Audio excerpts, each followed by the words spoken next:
Sebelum masuk ke videonya, buat yang baru mampir di channel ini atau yang mampir lagi ke channel ini, gue ucapkan selamat datang atau selamat datang kembali di Modal Nekat Channel. Dan seperti biasa, gue mau share sekaligus titip konten di channel ini. So, ini dia, silahkan disimak videonya.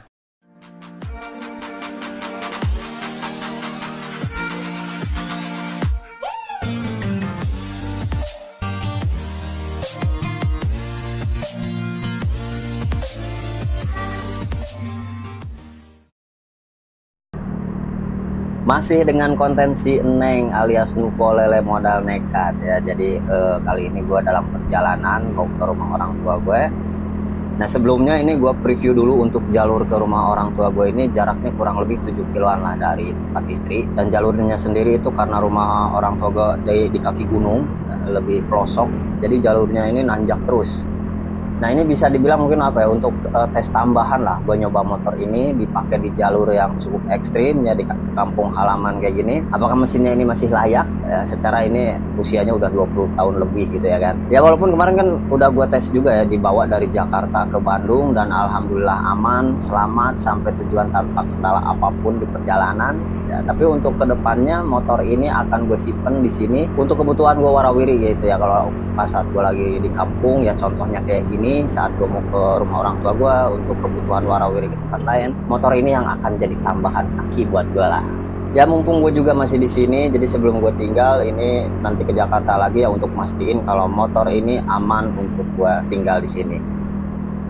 Tapi selain itu gue juga sedikit curhat teman-teman ya di sini sambil nikmatin perjalanan lah ya. Jadi gue tuh tadinya nih mau ke rumah orang tua gue tadi pagi. Cuma pas gue mau panasin motor, tiba-tiba nih motor ngadat, mesin susah nyala, starter tangan tiba-tiba nggak kuat. Terus gue coba selah beberapa kali, tetap nggak mau. Dan kelistrikan di speedometer tuh gue lihat tiba-tiba pada redup sampai akhirnya mati total. Nah, gue sempet bingung ini kenapa motor tiba-tiba kayak gini, sedangkan ini kan gue baru banget ya nyampe dari Jakarta kemarin sorenya, itu masih aman ya, nggak ada kendala apapun di perjalanan. Sampai ke rumah juga motor ini masih sehat, tapi tadi pagi tiba-tiba motor ini bermasalah kayak gini, nggak mau nyala sama sekali. Ya udah akhirnya terpaksa lah gue tunda untuk ke rumah orang tua gue. Jadi tadi pagi gue harus cek ini motor masalahnya kenapa ya. Akhirnya gue bongkar lah, gue pretelin bodinya, gue ngecek bagian kelistrikan, gue cek sana sini sampai akhirnya kabel bodi pun gue bongkar dan gue urut semua, karena gue takutnya dari kabel bodi ada yang putus gitu ya. Dan kabel bodi ini juga masih orian pabrikannya, jadi secara umurnya juga udah 20 tahun lebih untuk kabel bodinya ini. Dan waktu di Jakarta juga, waktu gue ngerapiin motor ini, memang belum gue cek keseluruhan untuk bagian kabel bodinya ini. Akhirnya tadi sekalian lah gue cek, gue pretelin semua. Dan setelah gue cek sana sini ya, bagian kabel bodinya, bagian kelistrikannya semuanya ketahuan lah ini penyakitnya. Ternyata ini bagian CDI-nya itu mati, wafat, meninggoy alias jebol. Nah ini ketahuannya juga setelah gue coba tes dengan CDI lain ya. Jadi di tempat istri itu ada motor mertua, motornya ini Mio Smile ya, Mio generasi kedua, Mio Karbu generasi kedua tahun 2011. Nah motor ini juga sebenarnya apa ya, jogrok juga, harus direstorasi juga. Jadi yang lagi nggak dipakai lah, karena ini harus turun mesin, udah ngebul parah, banyak lah yang harus didandanin, direstorasi dari motor ini. Ya gue sih rencananya mudah-mudahan ya teman-teman, bantu doanya aja, kalau ada rezeki nanti gue pengen lanjut ngerestorasi motor Mio Smile mertua gue itu juga ya, bantu doanya aja lah. Nah balik lagi jadi ke CDI di motor si Neng ini tadi, terus gue pinjem lah dari CDI motor Mio Smile dicoba. Akhirnya si Neng ini sempet mau nyala, cuman dia berbet parah, jadi digas itu kayak yang ada tenaganya. Ya mungkin karena CDI Mio Smile ini juga udah mulai lemah juga ya, maklum lah dari motor memang apa tadi motor bangke juga gitu ya, motor yang ngejogrok. Jadi gue rasa memang CDI-nya sama-sama bermasalah juga, cuman sedikitnya gue udah dapat pak ya, sedikit pencerahan lah gitu ya. Memang di si Neng ini CDI-nya yang bermasalah. Nah akhirnya gue terpaksa lah nyari CDI baru, nyari CDI original awalnya sih. Tapi ya malum lah ya, karena gue tinggal di pelosok jadi agak susah untuk nyari spare part ori. Akhirnya gue pakailah CDI yang aftermarket. CDI-nya ini merek RTC, harganya 135.000. Ini juga peruntukannya sebenarnya kalau di kemasannya itu untuk Mio Sporty ya, atau Mio Karbu generasi pertama.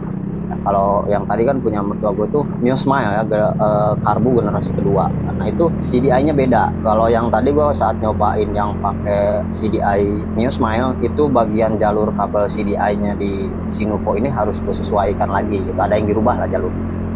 Tapi kalau CDI Mio Sporty itu PNP dengan UFO itu sama persis. Jadi ya tadi gue rubah lagi ke jalur bawaan lagi, terus gue pasang lah CDI yang baru ini, dan alhamdulillah si Neng ini setelah gue tes lagi mau nyala.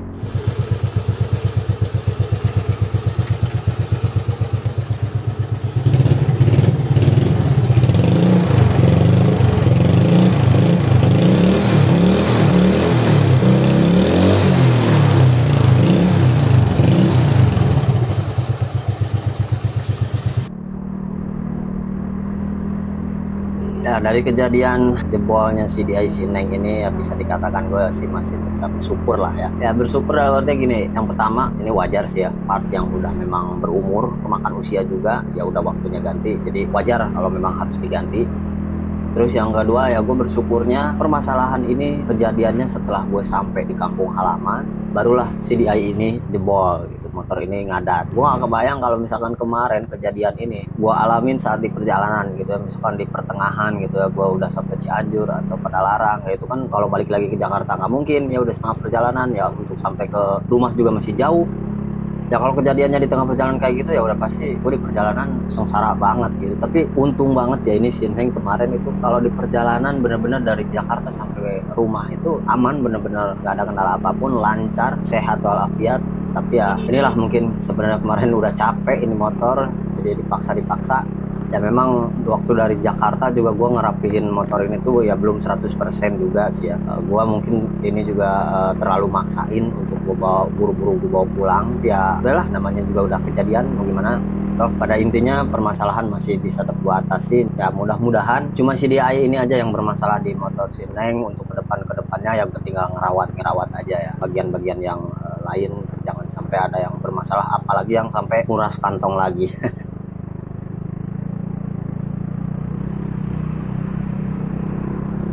Oke teman-teman ya, ini gue lanjut lagi di perjalanannya untuk menuju ke rumah orang tua gue. Sebentar lagi ini gue sampai, seperti yang teman-teman lihat dari tadi. Di awal juga udah gue jelasin juga ya, kalau jalurnya ini nanjak terus panjang jalan ya, banyak tanjakan lah. Dan yang gue rasain untuk di motor ini, terutama tenaganya masih oke banget sih menurut gue. Dibawa ke jalur ekstrim seperti ini, dibawa jalur pelosok, mesinnya masih kuat banget, masih bertenaga banget. Mudah-mudahan aja ya. Jadi setelah gue tinggal nanti motor ini di sini, gue balik lagi ke Jakarta, jangan sampai nanti motor ini ada trouble lagi. Kedepannya gue tinggal mungkin nambahin beberapa perintilan aksesoris aja sih yang masih pengen sebenarnya gue tambahin, tapi ya sambil nyari-nyari ide, nyari-nyari referensi dulu juga gitu ya. Itu sambil berjalan aja ya.